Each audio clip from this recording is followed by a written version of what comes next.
can grab a rebound.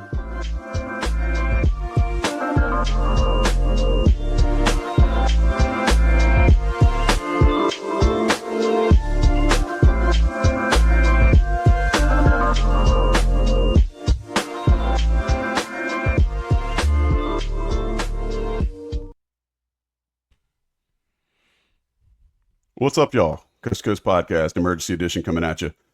You know what it means. If we're doing an emergency show, it means there must be an emergency to discuss. In this case, emergency in that Seth Trimble will be returning to North Carolina for his senior season.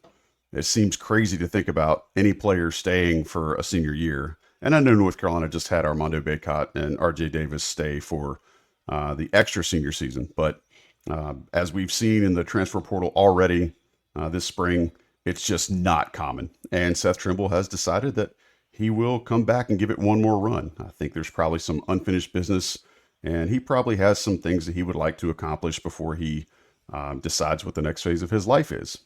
So Seth Trimble, back to UNC. I'm Joey Powell for Inside Carolina. Coast to Coast is here. Sherrell McMillan and Sean Moran are joining me. We're brought to you by Johnny T-Shirt. Sherrell, what went into Trimble's decision to return for another crack at the apple? Bite at the apple, crack at the apple. You know what? Whatever. All the mixed metaphors. I think a wide range of things. One, I think he saw his role grow last season from when it was as a sophomore, and you kind of then start thinking about that year over year, what that could look like as a senior.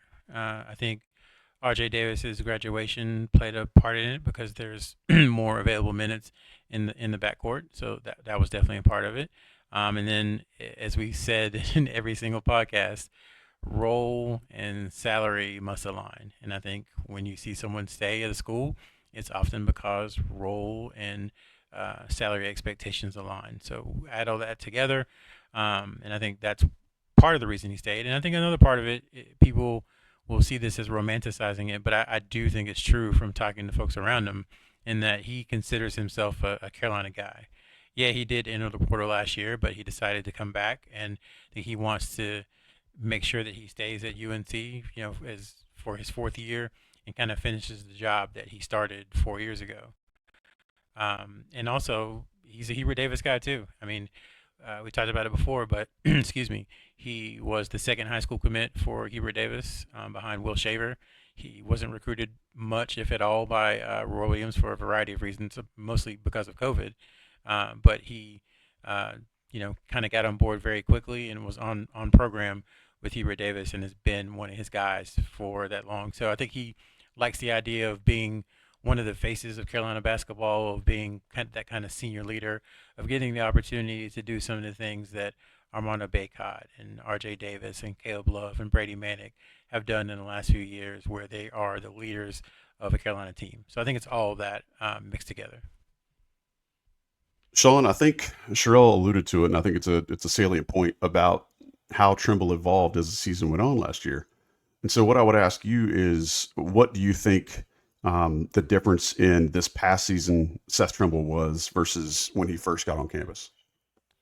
Confidence is definitely one of them. I think just going from sophomore to junior season, offensively as a whole improved. His 2-point percentage, his ability to finish at the rim. Freshman year, I think he had all the athleticism off of 2 feet that you would want, but he didn't really showcase it, or he didn't really figure it out. So it is a case of each season you've seen him add something different or get a little more confident. We will talk about the 3-point shooting. Obviously, that was an area that declined, which will need to be addressed. But in general, even he started some games. He came off the bench. Early on, it looked like he was one of the alphas and second leading scorer. That dropped off. He had to figure out what his role was, and then you kind of saw an up and down roller coaster to an extent from an offensive perspective. I think he finished over the last 4 games double digits or close to double digits. Defensively, I think he gets a strong reputation, and when he wants to, he's a very strong on-ball defender. Similar to the 3-point shooting, the mental focus and the aggressiveness would like to see increase. But I think you have seen a guy that came in you weren't expecting a one and done type player. He was ranked in the 40s, if I believe, 40s or 50s, and he has gotten better each year. But now you're obviously putting a lot of stock in that junior to senior year improvement and what he can do on both sides of the basketball.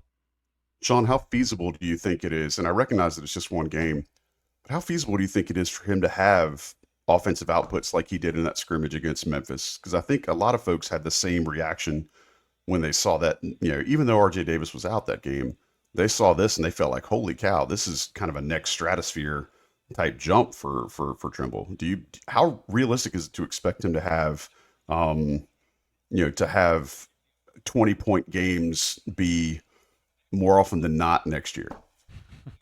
I'd say not in terms of that. I think he had one 20-point game. I think with his role, it could happen, and it you should see it happening several times just with his ability to get out in transition, finish, his ability to attack the basket.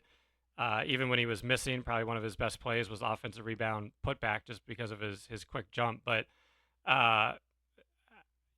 counting on him as a true scorer / a lightning scorer is probably not a recipe for success. But with his role, you'd want to see him double-digit, third leading scorer this year, a shade over 11 a game. So I think you would like to see that improve, up to maybe the 13-point range. I think could be realistic. But a lot of that will also come down to some of that improvement that happens, or hopefully happens, over the summer. We saw the Memphis game and kind of associated that, and he had I think his actual career high 27.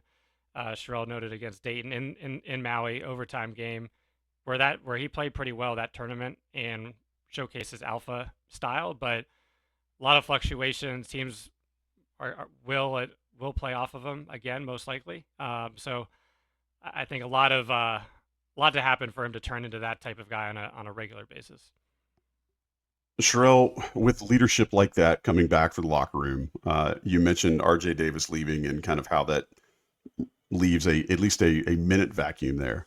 What do you think a leading Seth Trimble looks like when it's officially kind of his team, right? Because regardless of what the roster looks like next year, he will absolutely be the guy that has been in Chapel Hill the longest. So what does it look like for a Seth Trimble led team at UNC? Right. Ian Jackson is gone. Elliot Cadeau is gone. Jalen Washington is gone. So he's got the keys to the kingdom, so to speak. I think it looks like what it did earlier in the season when Sean talked about how, he could be the alpha, but not consistently. I think he'll be more. He's naturally not like a super rah-rah guy. Like, he'll get excited, but he's not Harrison Ingram. So it is going to be a different style of leadership. I also don't think he's necessarily as quiet as maybe say RJ Davis. Like, he's kind of in between. So you'll get a little bit of fiery, but you also get some lead by example. But you want that if you're going to have a player come back, you want it to be somebody who's kind of engrossed in everything that Carolina does, and he knows all the traditions. He's been around Carolina basketball since he was like 9 or 10 years old because his brother played at UNC. So he is I don't say the ultimate Carolina guy, but he is a Carolina guy. So he knows and probably has a lot of the same feelings as Hubert Davis does. And maybe that was some of the disconnect over the last couple of years with some of the players, in that, Hubert Davis is kind of preaching, Carolina basketball, and, his story about met his wife, became a Christian, how Carolina was a transformational thing for him. And so maybe someone who has been at UNC for 4 years and been at UNC their entire life can better relay that message, I would say, to the rest of the team to get them to understand how the head coach wants them to play. So I think no matter what, as we know what this next season is going to be, Seth Trimble and Hubert Davis are kind of inextricably linked from here on out because, Seth, a lot of what happens in the future of Carolina basketball is going to be directly related to how Seth Trimble improves over the summer and how he performs next year as kind of the leader of the team. So what's a best case Seth Trimble look like next year? I mean, we've seen it. It just maybe not to the extent of 35 in an exhibition or 27 against Dayton. Sustainably. But What yeah, is it? What does that look Well, like? well, I mean, if you look at his stats, I mean, he was in double figures like 11 of the 12 first game, 12, 11 of the 12 first games of the season. He was in double figures, and then he got hurt, and then he had like a string of 5 straight games in double figures, and it was kind of up and down from there.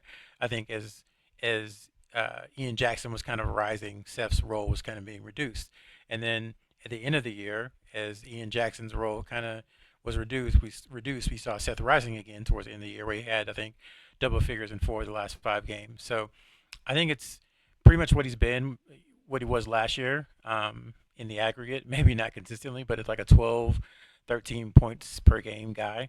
Excuse me, who also grabs 4 or 5 rebounds a game. And the two biggest things, and I'm sure Sean's going to talk about it, as far as improvement, are the vision and the passing, and then he's got to become or go back to what he was as a shooter. He shot much better with extremely low volume as a sophomore, and then the numbers dipped really once ACC play started. I mean, if he was kind of cooking there. Him and Cadeau were cooking the first 6, 7, 8 games of the season, and then it just kind of went away. So he's got to improve those two aspects. But I see no reason to think he couldn't be a 12 or 13 points per game, 5 rebound guy, next season. And a lot of it still does depend on how the rest of the roster fills out. Sean, when you're thinking about potential for improvement, the obvious thing is his shooting, his perimeter shooting. I think Seth's athleticism has never been in question. Like you said earlier, when he wants to be a great on-ball defender, he can be. I think the two things I would look at are perimeter shooting and defense when he's away from the ball.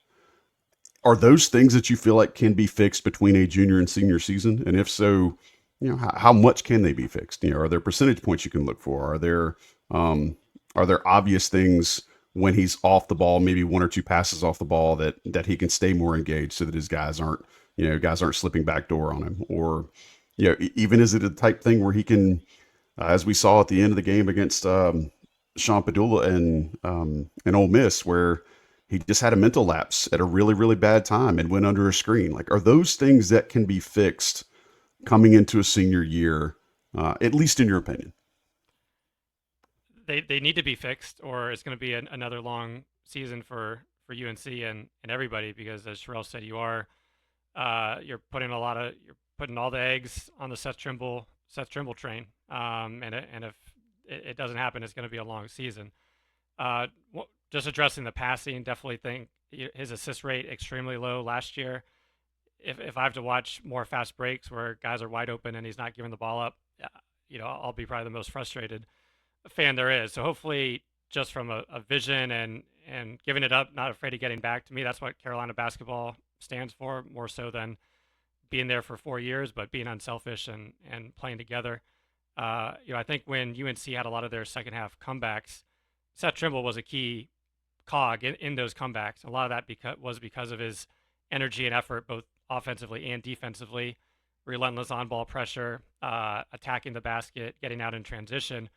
Hard to sustain that level for 40 minutes, but I think he needs to play harder more consistently when he is in the game, because, as we said, a lot will be counting on him. To your question, yeah, shooting, is he going to be a 40% shooter? No, but can he get to 35? It's a stretch, but that's he's got a ton of NIL money right now, so he should be hopefully utilizing that with a trainer to work on his shooting, which will help him in the next level. So he needs to, even when he shot 40% at a low volume, just go to the Alabama game where people played off of him and he was unplayable. So that offensively is the biggest focus. I think everybody knows that. And to your point, Joey, defensively, I think it's more mentally and from a focus standpoint, as most likely a captain, as a leader, he needs to show that to the freshmen as well as the other guys coming in. Not only can he defend on the ball when he wants to, not only can he take away the best player, but hey, off ball, I'm not making any mistakes. When we're switching, I'm calling that switch out early to make sure that, hey, I've been here for years. I know what's happening, but I'm going to be vocal enough so that you also know what's happening, because I think that's where a lot of the letdown was. Even as I've been watching some past tape of other games, it was more of a lackadaisical approach, not just by him, but a lot of guys. But now the onus is on him to be that leader and to set that example on both sides of the floor. So percentage-wise, three-point shooting realistically needs to be 33%, but he can get up to 35. And then defensively, would love to see the steals increase and that points per possession when he's on ball over the course of the season, him coming into that upper quartile from a percentage standpoint. Last question for Sean. Do you think Seth Trimble can be an NBA player? No, I don't. I think athleticism wise, yes, but NBA player is a very, very high bar. I think he can be a very successful professional, whether that's G League. Perhaps if he does work on his shot, the athleticism translates, which a lot of people don't have, but it's from a skill perspective. Can he play at that level? A two-way wouldn't be out of the question. We saw Leahy get one a lot due to his size and versatility, but I think at that level you need to be able to showcase your playmaking ability, shooting, and the defense. So he does have some skills that translate, but G League overseas, I think, is probably the level that he winds up at, no different than JP Tokoda. All right, Sherrell. North Carolina now has seen Elliot Cadeau and Ian Jackson and Jayla Washington depart the roster. What they have done is, filled that big rim protecting big that they wanted in Henri Vezar. They've got Jonathan Powell, who is a bit of a 3-2, but lanky and can probably, hopefully contribute some perimeter shooting for him. And Trimble coming back. I'm not ready to say this is going to be a defensive minded roster next year, but those are already, when you add them to Caleb Wilson, 3 players that I think make UNC a better defensive team when they're in the starting 5 than maybe what they were at times this past season. Agree or disagree? Yeah, I mean, completely agree. For one, the positional size is a huge issue. I mean, you won't have. I mean, there was a big from California who's not good. I can't remember his name.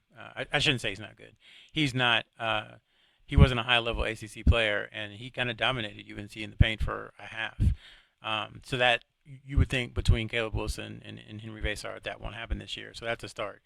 And then with Trimble, I mean, he's probably going to be playing a lot of minutes, and we know that he can be a good defender and is a very good defender most of the time. So you have him there, and then at 6'6", I think Powell.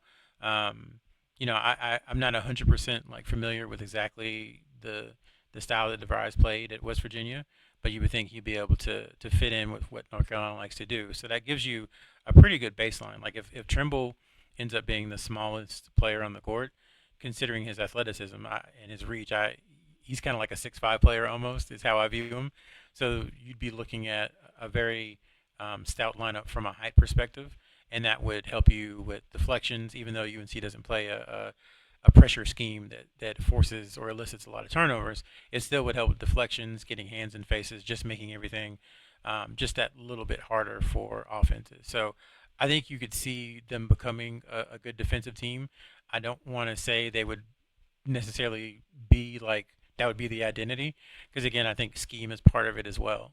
And what is North Carolina doing, and is it sound? Is what they should be doing with that particular group of players. So all that goes into it.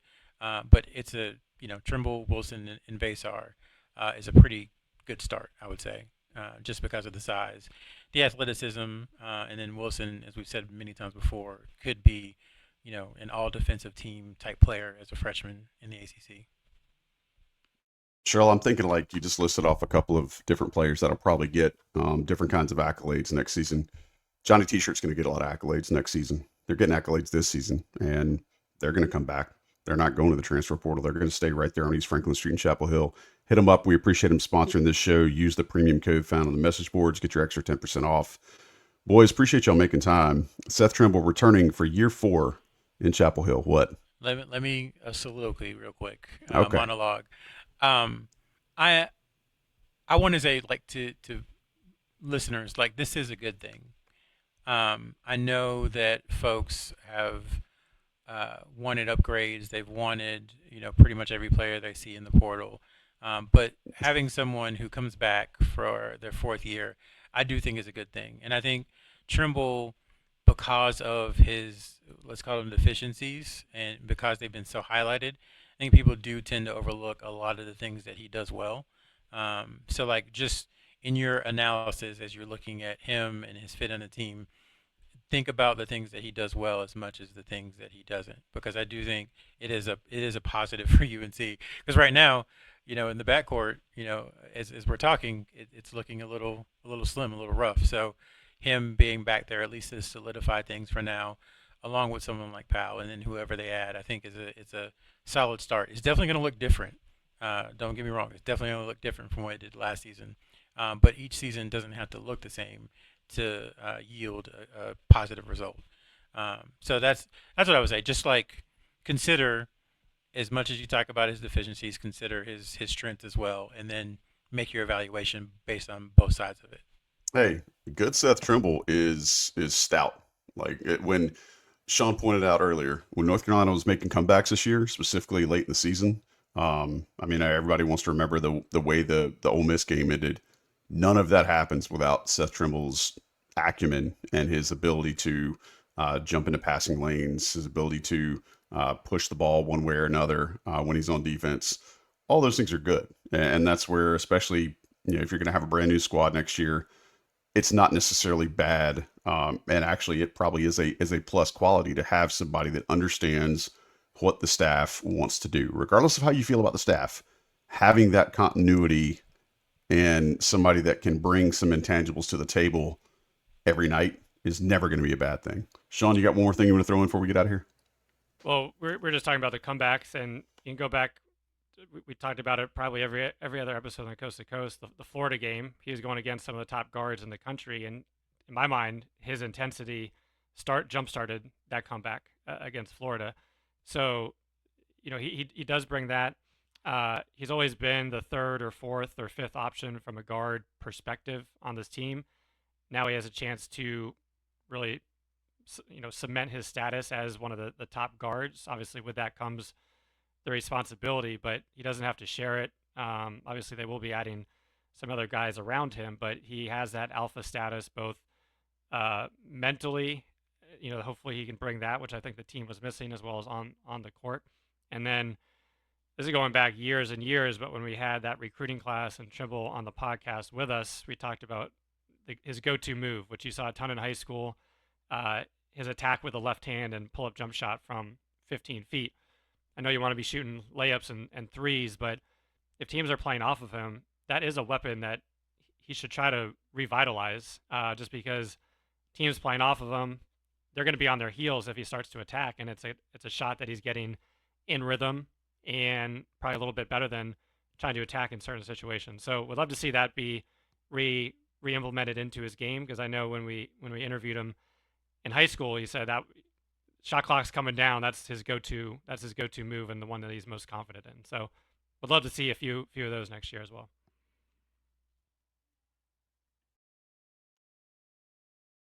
All right, fellas. Sorry, my click button was running delayed there. I guess that means it's telling me that we need to get out of here.